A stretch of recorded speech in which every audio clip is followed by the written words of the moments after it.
The Bible Treasury. A monthly magazine of papers on scriptural subjects. Volume 20, Article 30. 21 of 26, 1894 and 1895. Scripture Sketches. 21 Shamgar. The Philistines had a way of disarming their conquered foes and cutting off all their supplies of weapons which were peculiar and effective. In Saul's time, when they once got the upper hand, they did not allow the Israelites to have a blacksmith in all their country, lest they should have the means of making swords. The conquered had to go to the conqueror's smithies if they wanted an axe or a coulter ground. This was not at all a bad policy for a conqueror to adopt, and not more cruel than was customary in those times, but it was highly inconvenient to Shamgar, who wanted to deliver his people from their bondage. In his day there was not so much as a single spear or shield amongst 40,000 Israelites. Shamgar had only an ox goad himself.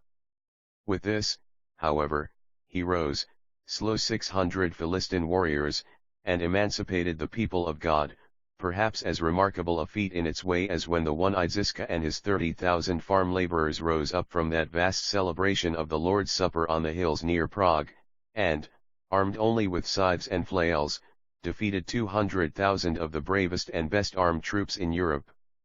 This event forms a suitable pendant to the story of Ehud. Ehud had done great work with crippled faculties. Shamgar does great work with a poor instrument. When Christian was in the palace beautiful, we are told, the three maidens took him into a mansion in which he saw, amongst other relics, Shamgar's ox goad. Happily, the dreamer had to sound a mind to give the relics themselves more than a passing mention, and perhaps it is as well that nobody else ever saw them. For there is such an inveterate tendency to worship the mere instrument that the whole significance of the event is distorted, and, instead of our learning from it the wholesome stimulating lesson of how great things may be done with small means and giving God the glory, we assume that there is something to be venerated in the instrument itself and burn incense to it, as the Israelites did to the brazen serpent until Hezekiah wisely dashed it to pieces and derisively called it Nehushtan, a bit of brass. Thus we perversely attribute all the credit of the work to the ox goad, instead of to the strong arm and stout heart behind it and to God overhead, as the rabbis say that the rod of Moses was a magic wand brought by Adam out of Eden and inherited through Seth, etc., etc. Any puerile story will do so long as it takes the glory from God and gives it to the instrument.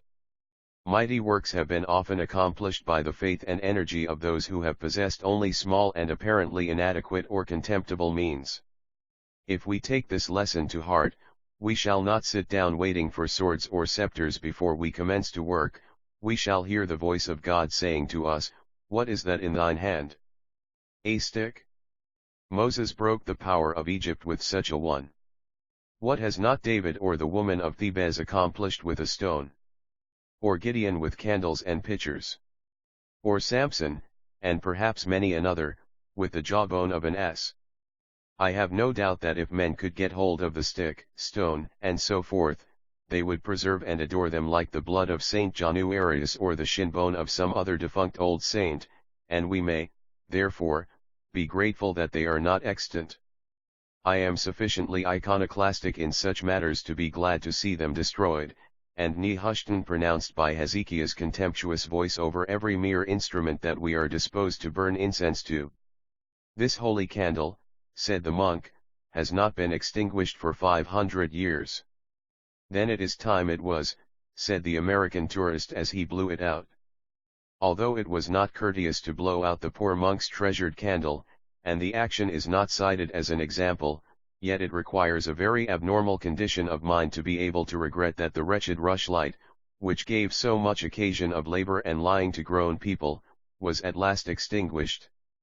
It is no particular credit to do great things with appropriate means, but it is creditable and glorious when great achievements are wrought by those who have only poor and unworthy instrumentalities to work with. It is just here that the true genius manifests itself. The bad workman lays the blame of failure on his tools. The able workman can produce the most exquisite results with almost any tools, though none knows the value of a fine tool so well as he does, none treats it so carefully, keeps it so long, fondles it so affectionately. He can make a cross-grained piece of wood into a beautiful ornament and turn every knot in it to some special advantage. When even Da Vinci could do nothing with that awkward piece of stone, Michelangelo took it and sculptured such a David out of it as had never till then been seen. Above all this is one of the noblest attributes of the Most High.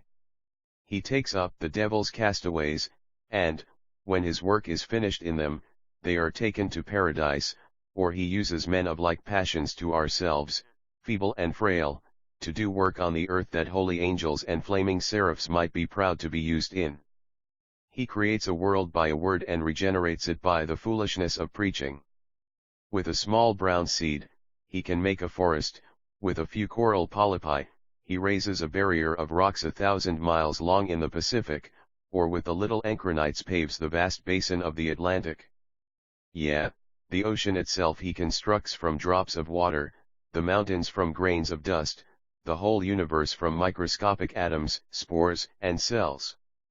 And this is what I found written on Shamgar's ox goad, a common bit of stick enough it was too, with nothing but a rough iron spike at the end of it.